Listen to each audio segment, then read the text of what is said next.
Live. You're live. I'm live. It would help if I'm on the right camera too. That's always the best way to start a video, is be on the wrong camera. But hey y'all, I'm James Wright and welcome to the shop. And today we have a special guest. My wife is in the shop.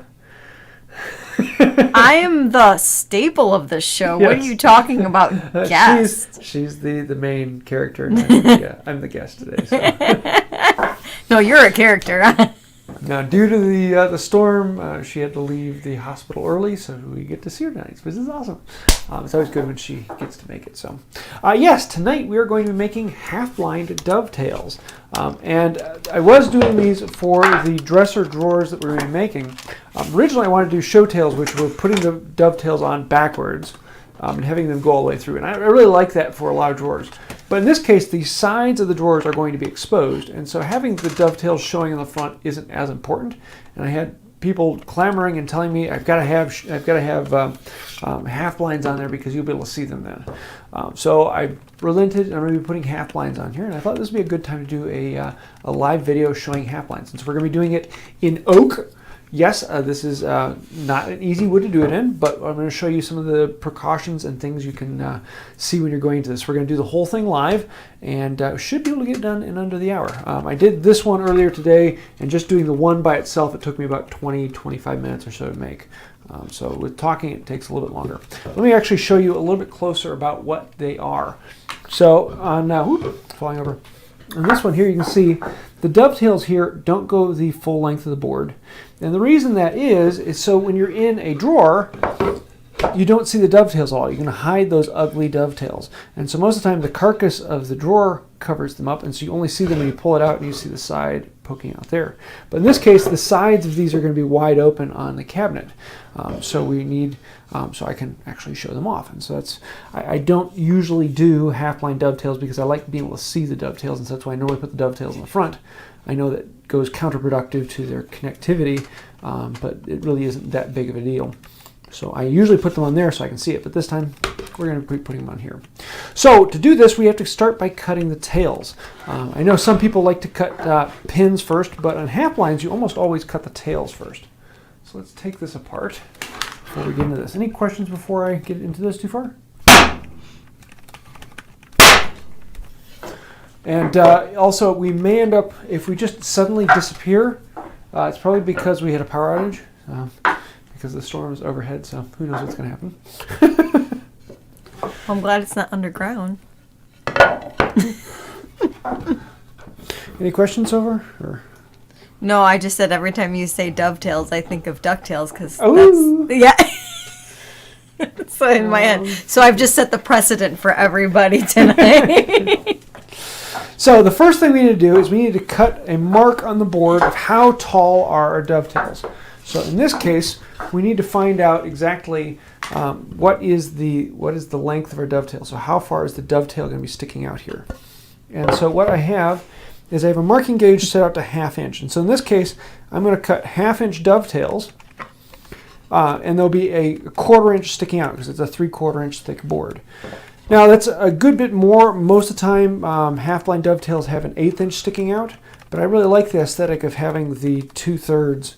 It looks a little bit better to me. Some people like having the 1/8 inch rather than the 1/4 inch. But I'm going to use this and just mark all the way around the board, a 1/2 inch. And this will be my depth stop that I saw down to and lay out. Now normally, if I'm just cutting one set of dovetails, I'm going to grab my saw and just go to town. But in this case, I want to be doing the exact same dovetails on all of the drawers because they're going to be beside each other. And so I want to lay those out. So I'm going to grab dividers. Now most high-end dovetail people always use dividers. I usually just go by eye and lay them out. But in this case, I'm going to set it in here. I'm going to put one right on this edge. Should we move this around a little bit better so you can see over here? So Alan wants to know, is this going to actually be used on the project for your table? This is the second drawer down. Yes, the second drawer down. And this is the side plate on my side of the desk drawers. So I'm going to set this in here. I'm going to make one mark, turn it around, make another mark, and we're going to have 3 tails on here. And then this one is about a 1/4 inch away here, and that's about what I want.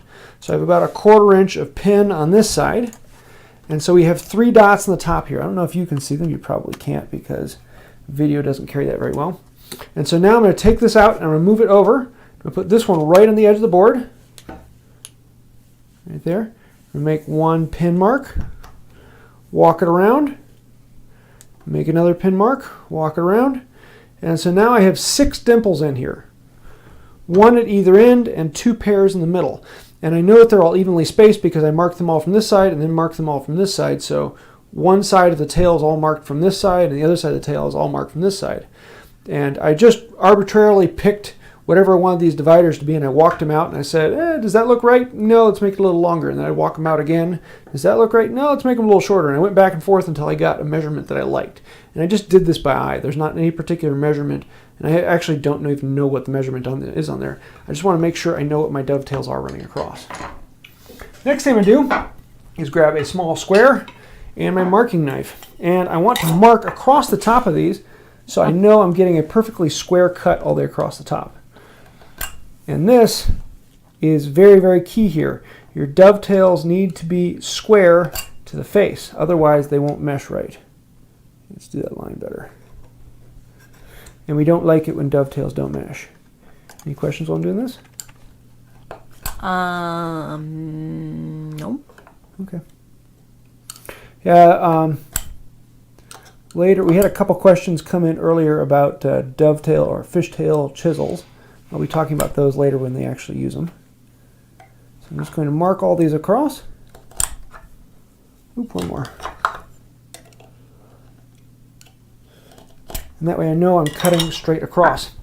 I use my Bearcat dovetail saw. Pretty, pretty.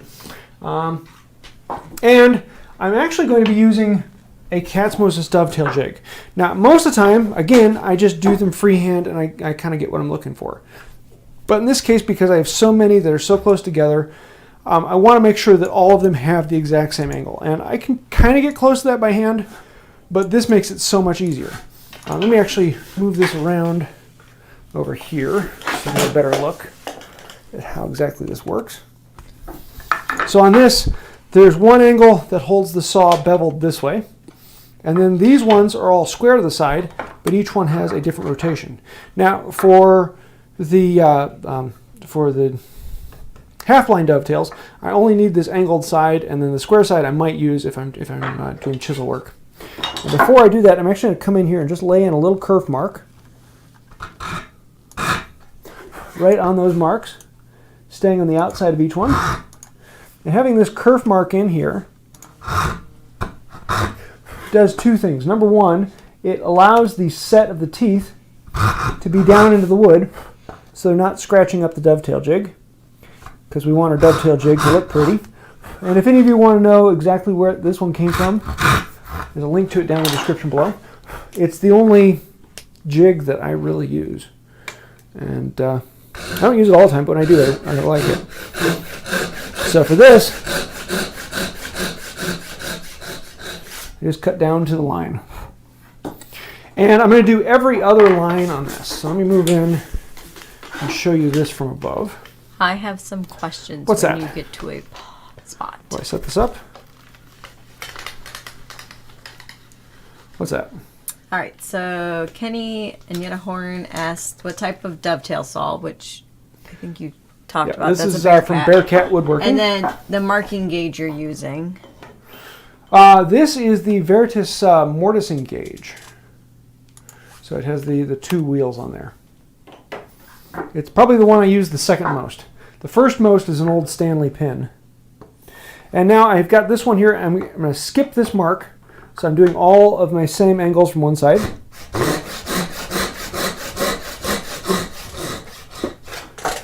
And I can skip this next mark.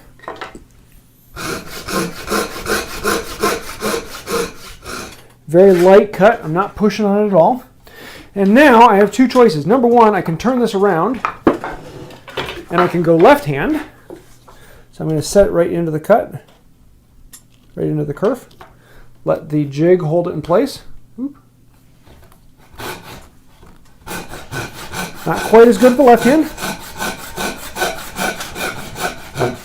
As long as I hold it lightly, I can still cut it left hand. But if you're not as comfortable with that, you can pick it up, turn it around, and now you got all of them on this side. I like to try left hand occasionally just to keep myself, because sometimes you just have to cut left-handed. There's just no other way around it, so why not do it? Any other questions? Yes. Let's see. Bryan Fulmer asked, are all the drawers done with half blinds? No, just the front ones. I'm going to be doing the backs as through dovetails, because no one cares about the back.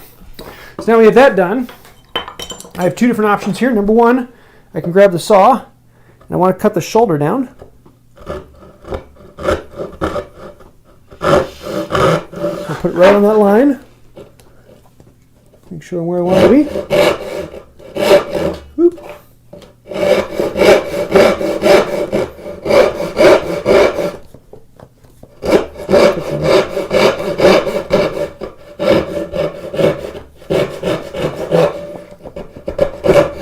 I didn't cut quite far enough down this way.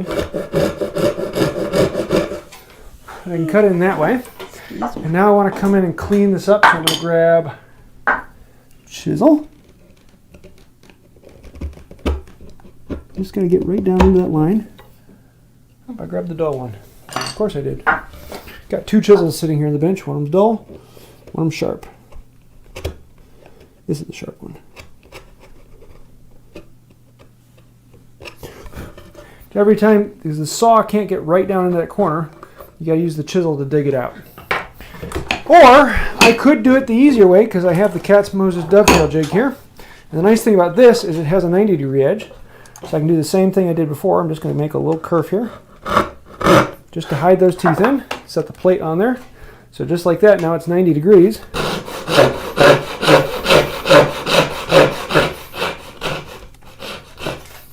And I can cut right down that. I know the shoulder is good, or it should be good. Just want to come in here, clean up the shmoo. Didn't get in there. So there we have our two sides. Now we need to clean this out. Any questions now? Yes. I'm going to say this name wrong. Atelier Martinon asked, is that 8-to-1 or a 6-to-1 dovetail? The one I'm using is an 8-to-1. Nope, this is a 6-to-1. I was going to say, I thought I had the 6-to-1. I like big, bold tails. I like big tails.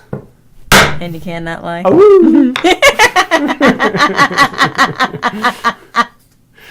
We have a super chat.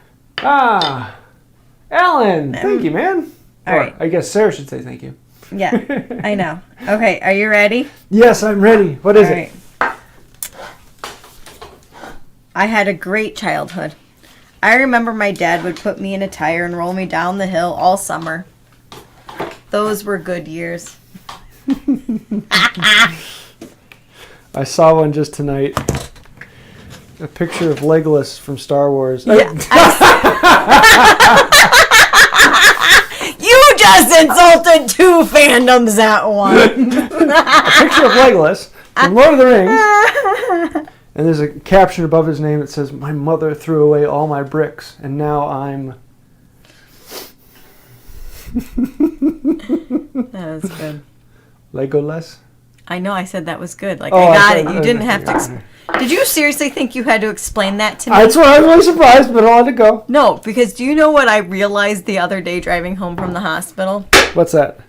That my idea of a good time is what you did for your bachelor party. What, watching movies? A Lord of the Rings Marathon Extended Edition. That wasn't the bachelor party. Yes, it was. No, that was well before it. We did an overnight, but that wasn't... That was like 6 months before. No, it wasn't. Yeah, it was the Christmas break beforehand. No, it wasn't. Yeah, it was. It was a great Christmas break, though. So, moving on. You lie. Now we've got these in here. I'm going to stay away from the line. I'm going to go tap and tap. Here, where was it? No, I didn't cut it. That's very wrong way. And so with these small pieces, they just break out pretty easily.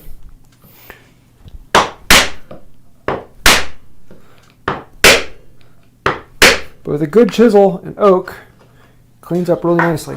If they don't break out, then I can come in here from the end and just tap them out like that. And I want to go down about halfway. So I'm just going to go down to there. And now I'm going to put this chisel right into that marking gauge line. And I'm going to stand it up vertically and chop down just a little past. Do the same thing on this side. Just keep it vertical.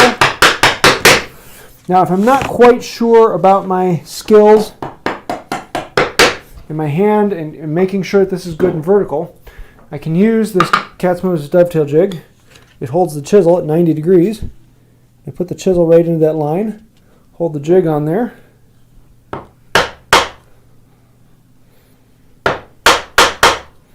And now I know I'm chiseling perfectly straight. But it's a little bit more of a hassle to hold on to. And after you've done it a few times, I find it just a little easier to do it by hand. And you can eyeball straight pretty good.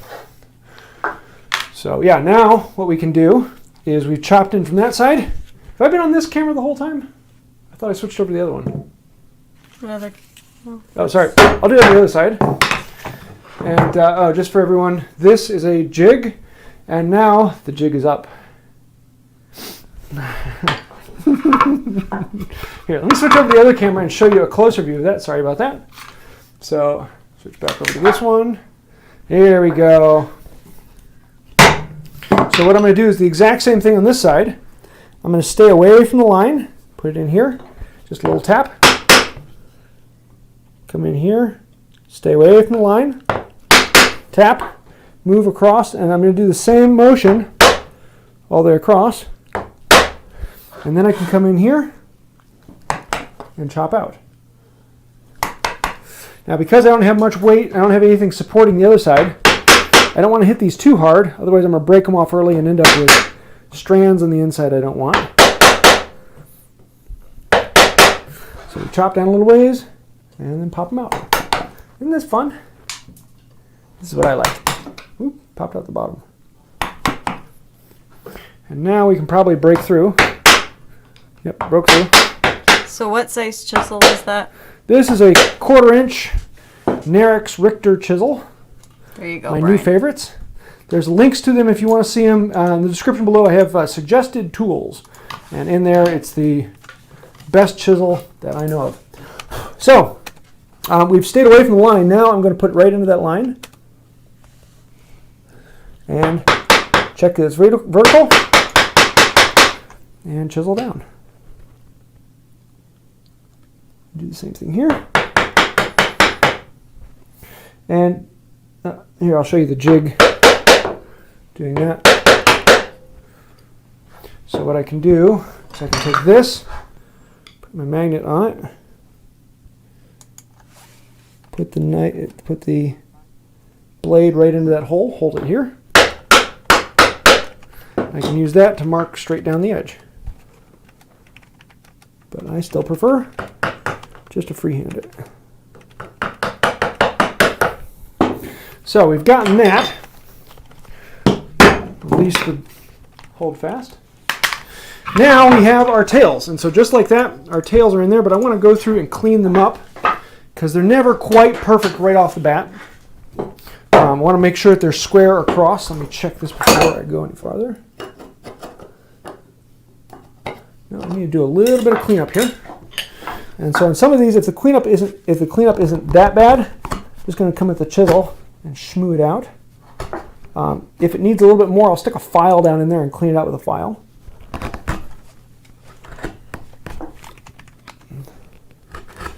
Let's see which side is which. That's going to be showing that. Okay, cool. So let's clean out that. Just a hair more. And then I can use a square. What's in my ear? I use a square to come in and actually check that they are square. Because again, it's very important that they're square to the edge. And I want to make sure that it's touching all the way across on all of these sides. And it's not, so I got to take off a little bit more here. Oh yeah, I wasn't quite into that marking gauge line. Right there. And so it's like this little details here that make the difference.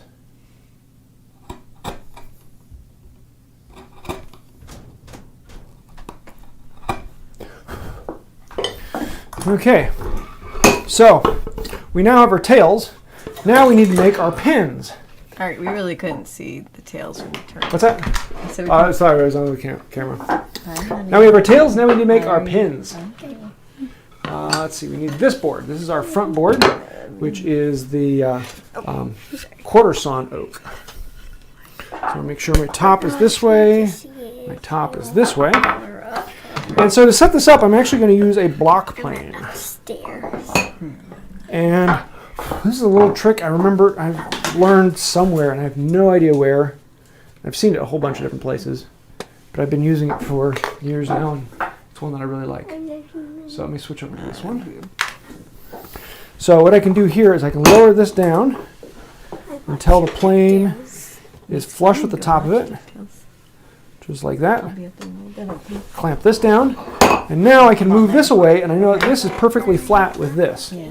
So when I bring this in here, I know that when I set it on here, I'm good and flat there.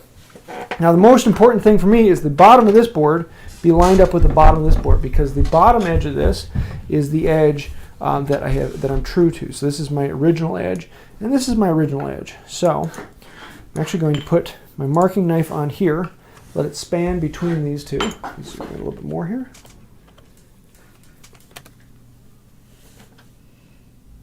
There we go. I'll put my marking knife on here. I'm just going to eyeball down in between these and set this up dead on. It's right where I want it to be, right there. And then I'm going to take my hand, hold it down, and mark out each of these tails. Do all from one side, and then do all from the other side. Any questions yet? Yes. Mr. Q asked, do you bother to undercut your half-blind tails? Inside here, no, I don't. If I err one way or the other, I err on half-blinding, on undercutting, but I don't aim to undercut. Now the other thing I need to know is how deep to cut these. And so I could bring this in and mark off the ends, but what I want is I know that I made that mark this deep. So I want to make the exact same mark over here. So I can put this on, and I can run this all the way across, and now I have the depth that I want to cut those down to. There's a couple other marks I still have to make on these. So I have the top all marked out. Now I need to mark out the face on here. So to do that, I'm going to grab, make sure I'm still showing this. Back it up a little bit. You can see all the trash on the floor. I have my other marking knife, and this is the one I use more than any other. It's just an old simple Stanley with a point. This one's set up to be 3/4 inch deep. So I can set this on here. I'm just going to mark across. This is the same point from here to here as this board is thick. So I know that point is exactly what I'm looking for there. I made that bottom cut mark. And then I need to make marks coming down. So I can put this right into the tail line that I just drew and mark that down. Do that on each of these. What questions you got? Dennis Meko asks, why is James not use dovetail chisels? I have a dovetail chisel. I'm going to be using it a little bit. Well, okay then. I generally use dovetail chisels when I make dovetails, when I make half-blind dovetails. I don't use them for anything else because they're kind of worthless for anything else, but for this, they work great. You'll be seeing that in a little bit here. Got a knot here that's caught. There are a little bit of grain that's causing me. And then Tom had a question from earlier when you had your saw out, and you want to know what the TPI was on it. I believe mine is 16, 18, something like that. I generally don't like going to 20. I find 20 just to be too fine. but I know a lot of people who like 20. 20 is just really hard to sharpen. So now that we have that, I'm going to raise this up in the bench because I need to cut at an angle. So the problem with this is I can't cut all the way across, because if I cut straight down, I'm going to be cutting into the face of the drawer, because this is the very front of the drawer. So what I want to do is I want to stay on my line here, and I'm going to show this a couple different times from different angles. So I'm just going to start by nicking right here. And I'm going to go back along this line until I get to the depth cut here.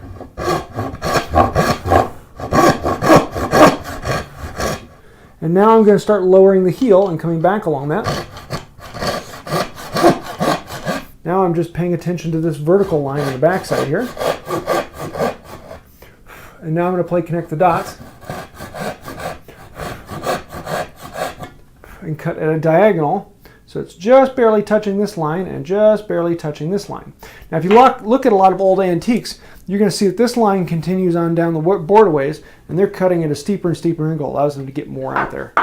But the fine woodworker in me says, no, don't do that. But you'll see that on a lot of antiques. They just cut the corner, literally.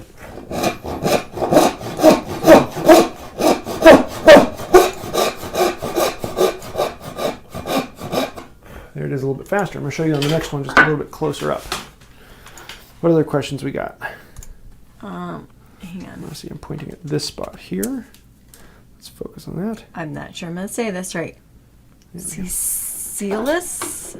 I'm probably saying that wrong. Said, I tried a dovetail once. I chiseled across the grain and got a lot of breakout. Any ideas of how to fix this? If you're working with pine, a lot of people think, ooh, I should learn on pine because pine is cheap, pine is easy. Pine is actually one of the hardest woods to make dovetails on. Mostly because it's just so soft. You look at it funny and it tears out.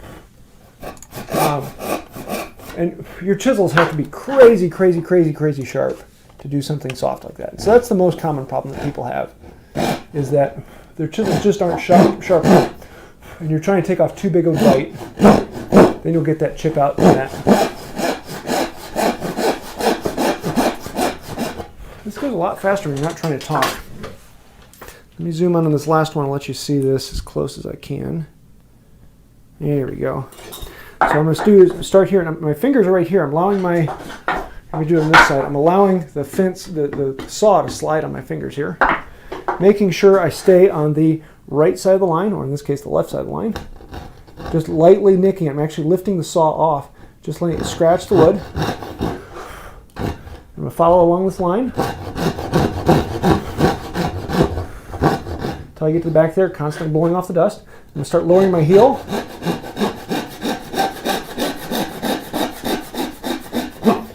Back to here. A couple saw cuts, and we connect the dots from there back to there. One more. A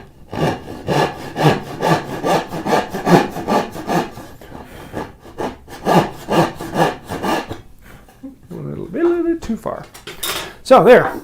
That's all there is to making those cuts. What questions we got? Let me set this up and change things. I have a question, but it's not necessarily related to the project right this second. Cool. You ready for it? Yeah. Okay. So S. Ritchie asks, so I'm building a leg vise and the chop is ash, but the bench is pine. Will this cause any problems? No. Just realize that if you push something in too far, the bench will dent and the chop will not. So not a huge issue though. So for this next step, you can skip this next step. You don't need to do this, but this is one of these fun tricks that I kind of like and I kind of don't like at the same time. I usually like eliminating steps, and so normally I don't do this, but I like to show people because it's one of those fun things of like, look, that's kind of cool. So for this, I'm going to grab a card scraper and a metal hammer. This one's a little peening hammer, works pretty well. And we're going to use this to cut a corner down into the wood. This is kind of one of those fun things. Again, I don't remember where I first saw this, but it makes life a little bit easier later on. So I can take the card scraper and I'm going to put it into this corner here.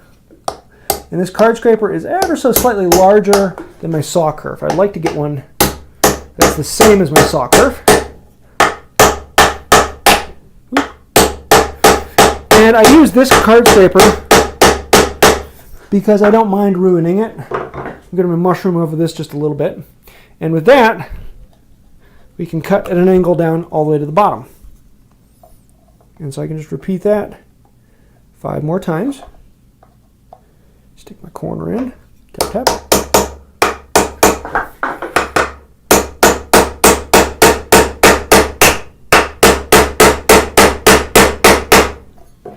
And like that, we're down to depth. Just kind of fun. So another thing you can do is if your kerf isn't quite big enough, you can grab a saw with a bigger kerf and use that to scratch the kerf a little bit larger. But it's one more step. Needed, not needed.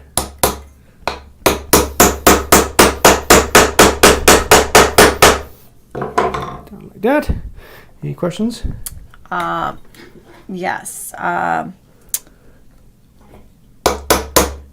So I'm going to say this name wrong again.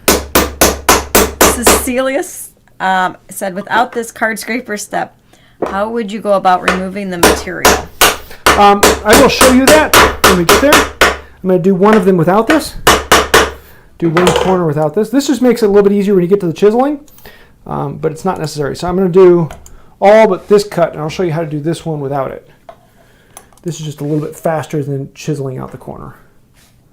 But,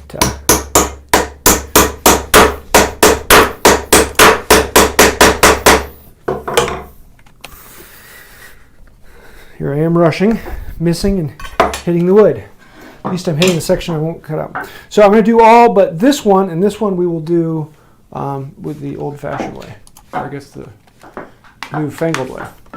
Any questions on flipping this around?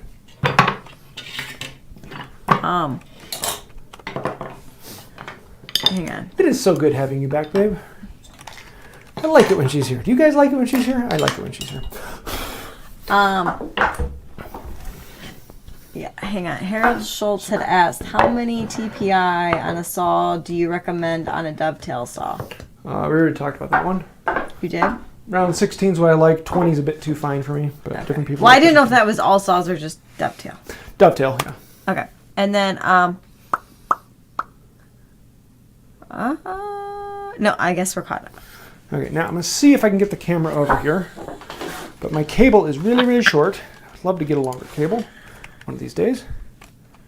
Hey, I think I can do this. Nice. There we go. So let's switch over to this one. So here we've got the tails all ready to go, and this is the one that I did not chop all the way down. This one, the plate for some reason went at an angle, so I have to do a little more clean out on that one. I'm going to grab a chisel, and I'm going to stay away from the line, and I'm going to cut straight down. Or actually, the first time I'm going to cut a bit of an angle back at it. Oops, let's actually lock the holdfast down. Oh, here, let me actually show you this. I've got the holdfast on here, and you can see how the holdfast is a stop because I'm going to be chiseling that way. And so if this is on here, now when I push the board, I'm pushing it into the holdfast. So just hold it, just like that. It is good to go. So let's get back to where we're at.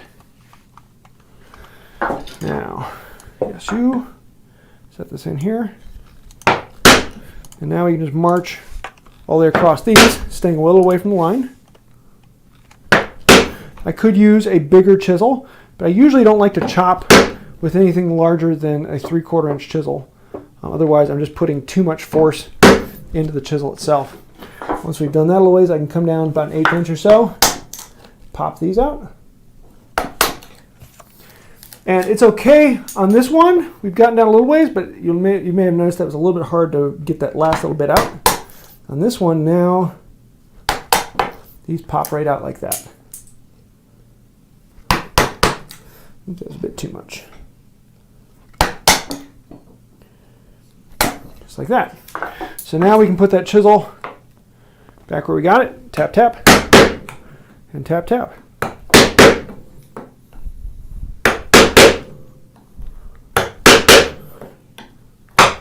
And it's just going to be kind of rinse and repeat all the way down.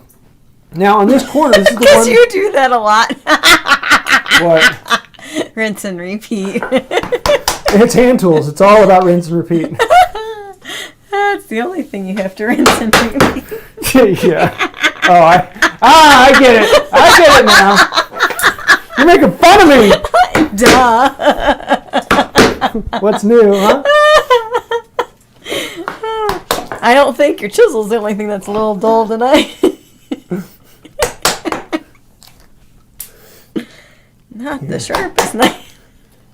Now, this is the one. I'm starting to run an issue here. As long as I chisel back, there's some junk down in the corner, and I'll show you this a little bit. I'll move the camera around so you can see this one when I get to the actual chisel out. But it's really not that much of a problem because as I pop it out, the only thing it's holding are the few fibers that are sticking through that I didn't cut. And it's just a small little bit of fiber that's not going to be an issue. So I usually just break those off if I haven't chiseled it out with the card scraper. And if I'm in a hurry or I'm making a bunch of tails, I generally don't use the card scraper trick. I generally just chop in as I've done it because I find it to be a little bit faster. But if I want to feel like a really fine woodworker, then I usually chop in. I usually use the card scraper. And now I'm about an 1/8 inch or so away. Actually, I'm about a 1/16 inch or so away from that line. Go all the way across here, staying about 1/16 inch or so away from the line.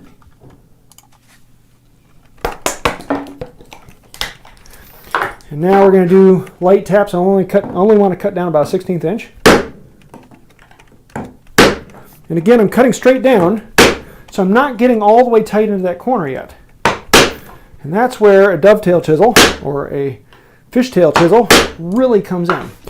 So now I'm going to put it right into that line, maybe just a hair above.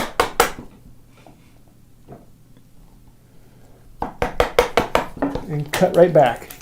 And you can see this is the one I didn't use the card scraper on, and there really isn't that much difference between them. Any questions? Bryan Fulmer has a couple questions for you. What's that? So they're both about sharpening. First he asks, how often do you sharpen your saws? And not just when they're dull, but how often for the amount you use them? That's really hard because I use different saws all the time. Like my tenon saw, this is the one, my carcass saw, the one I use probably more than anything else. I probably sharpen this one once every month or so. My dovetail saw might be once a year. I don't cut that much fine detail, and when I do, I'm not really using it that hard. My big rip saw, the one I do a lot of my resawing and heavy my heavy rip cutting, that one I probably sharpen once every month, once every other month, because that's one I use quite a bit. But yeah, so let me open this up and show you the difference between using the card scraper and not using the card scraper. Switch back, and I'm gonna have to zoom in on this one if I can. Oh, there we go. So this corner here, back in here, is where I didn't use the card scraper, and so you can see this angle coming from here over to here, where the fibers just broke.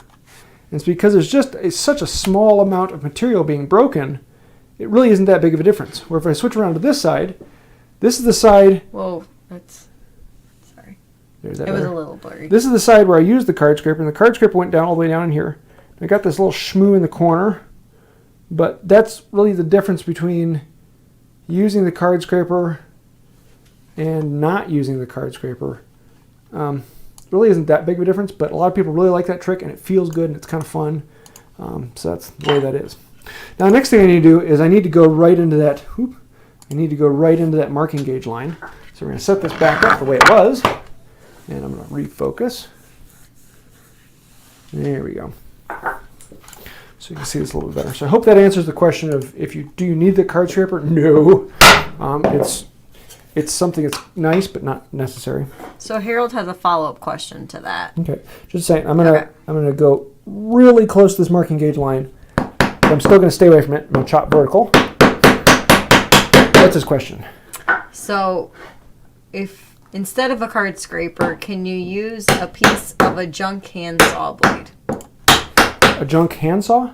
Blade. Yeah, and that's actually what most card scrapers are made out of, is just old saw blades. Yep.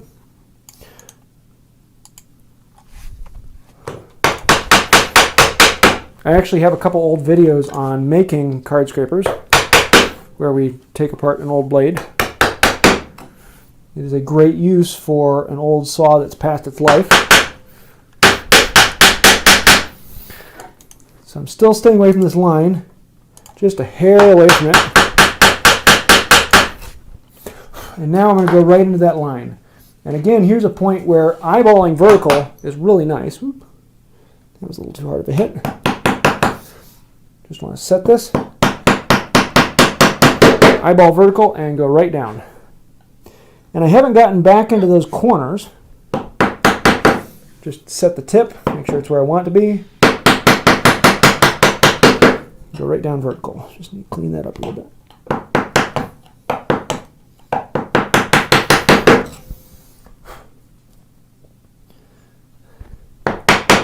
This is fun, right here. And then I have a question that everyone wants me to ask. What's that? So Troy Dunham asks, what would you do if you chop down too far and go past the line? Is there a way to fix the problem, or would you need to start again? If I chop down past this line, in other words, I go too far this way, well, then the problem is that the tails are going to slide in too far. And so you could just make sure when you glue it in, don't slide it in too far and just stop it where it needs to be flush with this. If I cut down too far this way, then that means there's going to be a gap here. And you could always fill that gap, but structurally that's really not a problem because you'll have end grain connecting there. And end grain to this is not a structural connection. So structurally it's not a problem, it's more aesthetics to you. Do you want that gap? Do you want to fill that gap? Or are you okay with that gap as showing you a learning moment?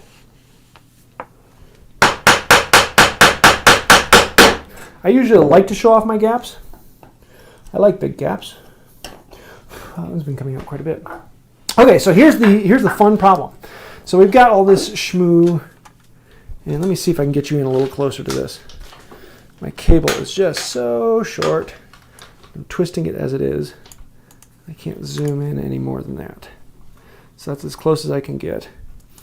And let me see if I can just point it out a little better. So what we've got down in here is we got all this excess junk because the chisel has to come down vertically, but there's a corner back in there the chisel can't get to. And so I can get to this side here, and I can get to this side here, but I can't sever those fibers with this chisel. And that's where a dovetail chisel comes in. You can see how it's like this. Also known as a fishtail. Lee Nielsen sells it. A couple other places sell them. This is one that I actually made. If you look up Wood by Wright dovetail chisel. I had another YouTuber make the Damascus steel on this, which I absolutely love. And then I used the live oak handle on this. This is a detailed chisel. You don't hammer on this thing. But this has that angle bit, so I can get right on back in there, nice and tight like.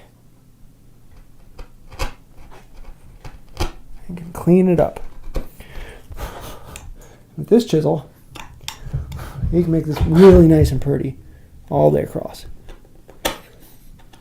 So this is one of my favorite times, but this is really the only place where this chisel really shines, is making this cut. If it wasn't for this cut, there'd be no reason to have this chisel. So it's one of those specialty tools that's fun to have, but do you need it? No. If you have a skew chisel, you can do the same thing getting down into the corner. It's just a nice thing to have. So what questions we got while I finish this up? So Bryan Fulmer asked, does that dovetail jig help for vertical here? Yes. Yeah. Oh, sorry, I didn't show you that. Yeah, anywhere you're cutting, you're chiseling 90 degrees, I can grab the dovetail chisel and my 3/4 inch, put it in there, and just hold it in place and tap, tap, tap, tap, tap. I find it to be a little bit cumbersome to hold in place. Once you get good at eyeballing vertical, it's not as much of a problem. But if you're not good at eyeballing vertical, that'll keep you vertical. It is. This is one of the reasons why I love this jig, is because it is not a jig that does the work for you. You still have to do the work, and you have to do it the exact same way you would do it without the jig.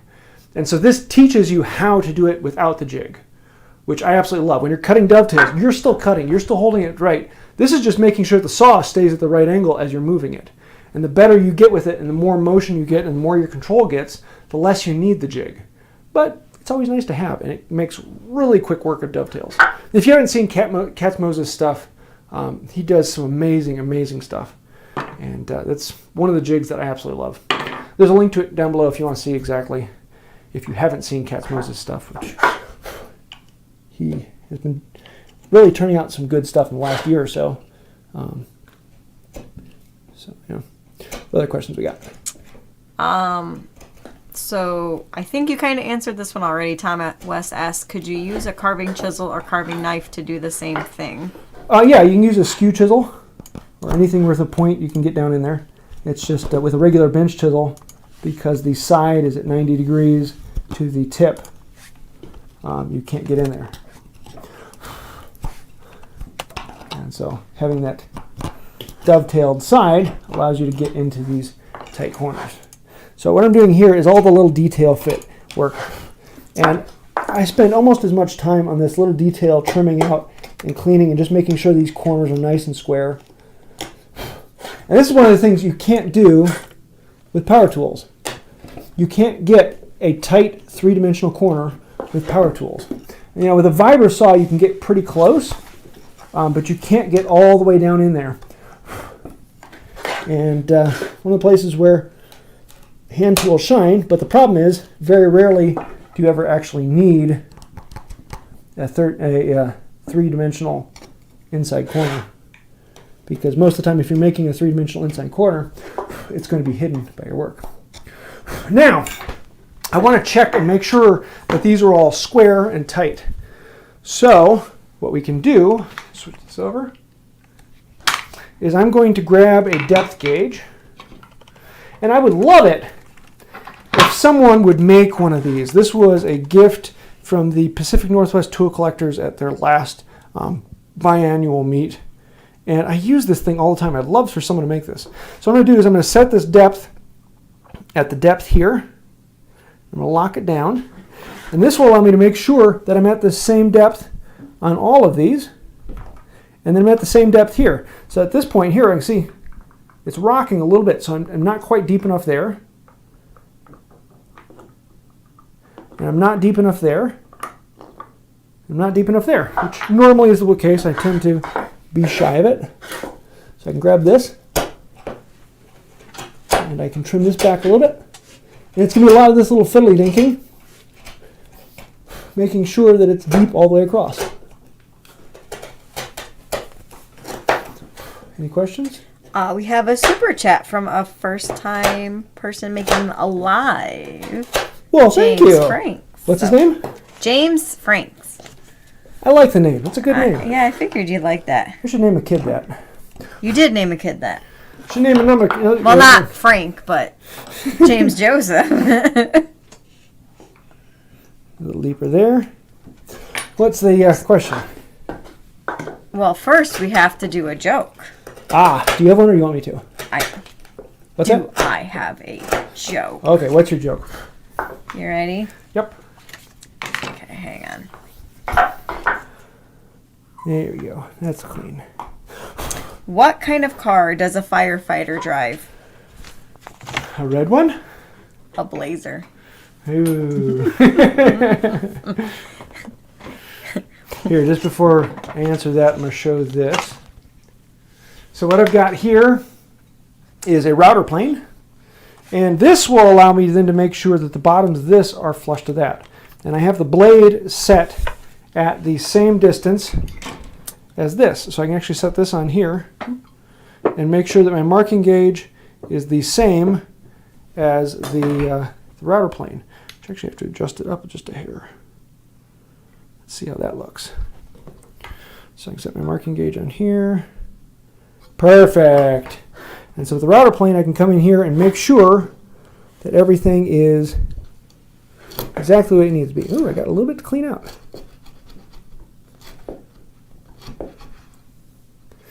Okay, what's his question? What's that? Oh, yeah, he did have a question. All right. Do you find that smaller chisels overall make for better control with chopping? Not necessarily. That's the right depth. Can you just make sure I'm doing this? No. Chisels, they're all about the same for control-wise. Yeah, I set that the wrong depth. So I'm going to have a little gap here because I cut one a little too deep. I was talking about. So let me make sure I answer this correctly. Is a smaller chisel easier to control or more accurate? No. The big reason why I chop down with a 3/4 inch when I have an 1.5 inch wide is if I have an 1.5 inch wide chisel, yes, I can do it all in one chop. Oop, I'm on the wrong camera, sorry. The reason why I use a 3/4 inch chisel, if I have an 1.5 inch line to cut, if I have an 1.5 inch chisel, then that means I'm going to have to put a lot more force down into that chisel. And that's not going to be great for a wooden handle or the chisel. And sometimes you just don't want to be putting that much force into a board at one time. And so it's better to use, I usually don't chop with anything wider than 3/4 inch.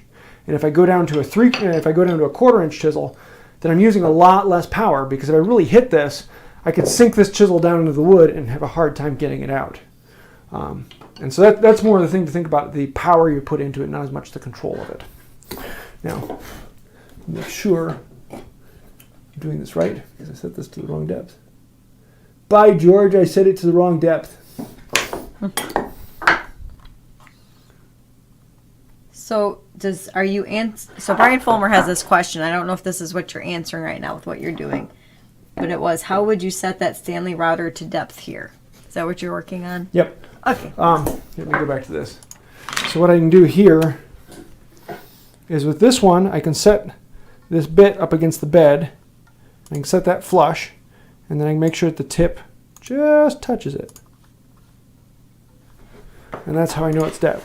The other way is I could use the marking gauge and make a mark on the side of the board, and then come in and put this iron into that mark.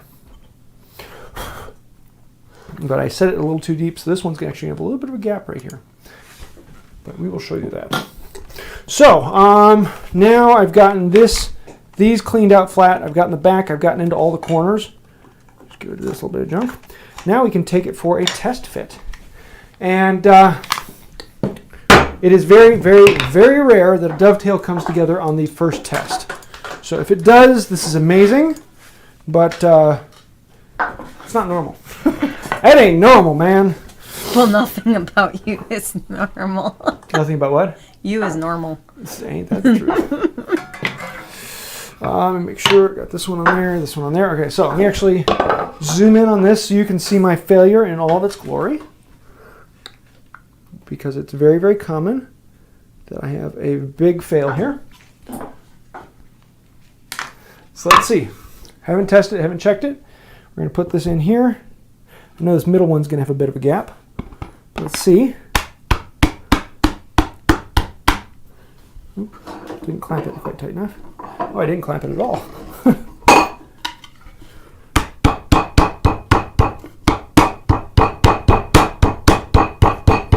Okay, this one, if I hit this, it'll go down. And so I have to play this game of I can feel this one's still a little loose. I can feel this one's loose. And this one's tight on this inside corner. It's just something I'm feeling with my hand, and I'm feeling where the wood moves and where it doesn't. So I need to clean up this inside corner of this pin before we go any farther. So let's pull this out. It's a good, nice, tight fit. And I'm going to grab this chisel. And sometimes you'll see bruising in the inside here, and I can see that in this case. You'll just see where the wood is kind of crushed together. Just going to clean this one out just a little bit. Let's try that again. So Troy wants to know, how tight is too tight on the fit? If it breaks, it's too tight. Yeah. So you'll know. Yeah. It depends on it. If this, like this, I want these to go together to the point where I don't need glue. And so that means they've got to be really nice and tight. I want them to be to the point where to get them all the way down, I have to hammer them. If I want to rely on the glue and I'm not worrying about it too much, then I'm going to make them a little bit softer. But with hard woods, I want them to be pretty tight. But there's a point at which you go too tight and the wood splits. And knowing what the difference in that feels like is one of these things that you just have to learn by experience. And so it's one of the things I do suggest people, go out to the shop and try it. Grab some scraps. And if you're going to be doing it for a project, test it in the same wood that you're going to be using on the project. So don't practice in pine and then go do it in oak, because those are two wildly different things. You can crush pine in and make it incredibly tight, and it will go in fine, and the pine will just crush into place and it'll fit. Whereas with oak won't crush much, and you pound it in there, it'll split open. And so knowing where that tight is too tight and where it's not is hard to tell, but it's one of these things you learn. And that's why I'm usually pounding it in with my hand and just light taps my fist, and I'm feeling where it's tight. All right, I see a problem on this tail actually. Just like that. Let's clean up this tail a little bit. And it should be the last because it was really, really close on there. Wait, which tail was it? It was this tail. Tom West wants to know about using a wooden handle instead of your hands because arthritis and nerve damage are real. Yeah, I use my hands because they give me much better feedback. Wooden mallets don't, you can't feel the slide. I mean, you can kinda, but not as well as you can with your hand. And I'm not hitting this. I'm just tapping it with my hand. I'm just putting light bits of pressure onto it. I'm not really pounding it. I'm just letting my hand bounce on it. And I'm getting to the point where, yeah, see, that's what I'm looking for. Each one of these is sliding a little bit when I'm tapping on it. Now I'm going to grab my finishing mallet, which isn't here. So I'm going to grab this little mallet, and with this, I'm going to drive it in. So now, we can switch back over to this one.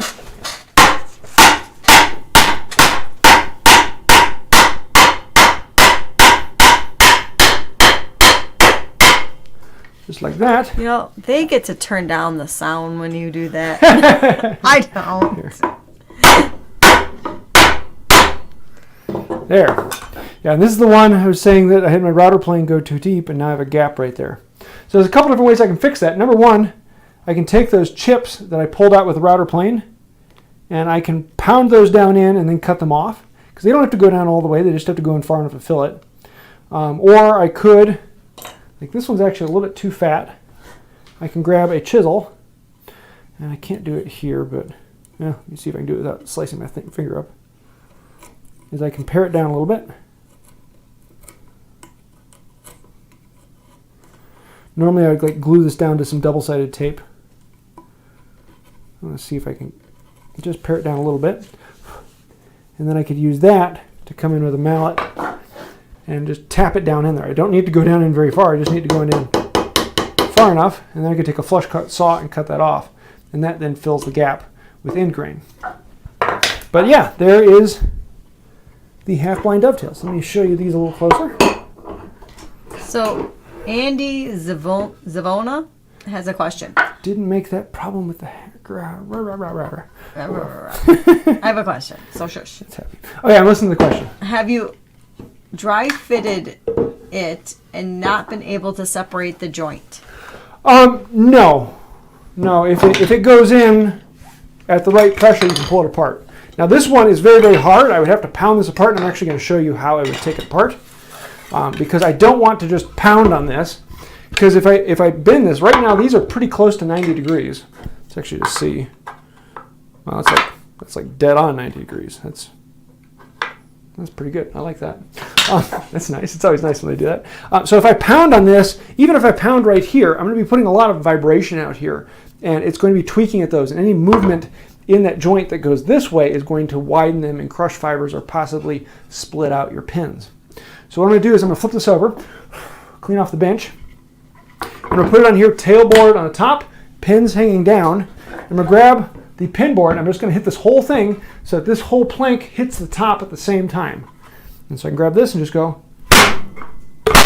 just like that, it comes apart. And now I've got that nice fit all the way across there. So if they're really, really tight, that's the way you do it. Don't hit the board out.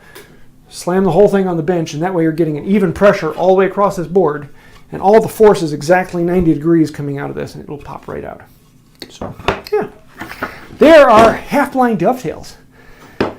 And that's 4 down, 4 more to go, and then I got to do all the through dovetails on the other side. But this video will be coming out Saturday, where I'm making the drawers for this. So, wait, Saturday? No, this came out last Saturday. Yeah, it was last Saturday. I was going to say. This Saturday is the pergola. Ooh. Power tools!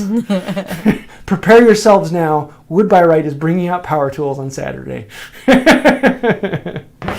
What other questions we got? So all right, I say. Oh, it's 9 o'clock. Oh my. Well, it's up to you. I have a couple non-related. I don't think they're going to take long. All right, let's do those. Okay.